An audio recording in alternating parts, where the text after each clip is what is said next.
فینگر فودای لذیذ سر گاز که آماده شه همونجا تموم میشه. با اکوکوک همراه باشید.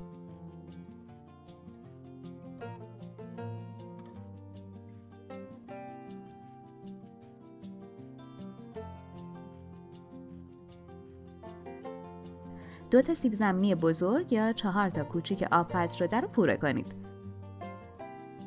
100 گرم ژامبون خرد شده، نصف پیمانه جعفری خرد شده، 1 عدد تخم مرغ، نمک، فلفل سیاه، پاپریکا و زردچوبه از هر کدوم نصف قاشق چایخوری. 1 قاشق غذاخوری نشاسته ذرت اضافه و خوب مخلوط کنید.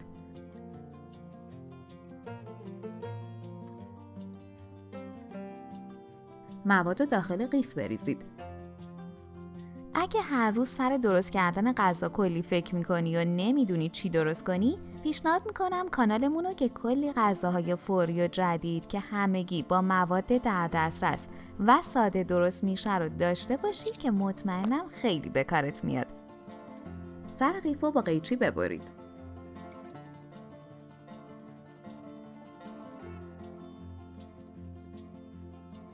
داخل روغن داغ با کمک قیچی به اندازه دلخواه بریزید.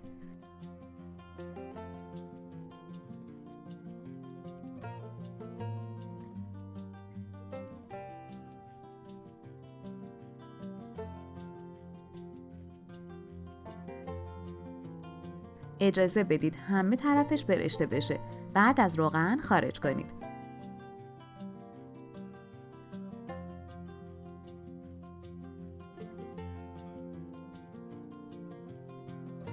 با سس کچاپ سرو کنید. این انگشتی‌های جذاب واقعا اشتها آور و دلچسبه. بی دردسر و راحت برای مهمونی‌ها درست کن. نوش جان. اگه از این آموزش خوشتون اومد، باید بگم که ویدیوهای جالبتری هم توی کانالمون داریم که حتما باید ببینید.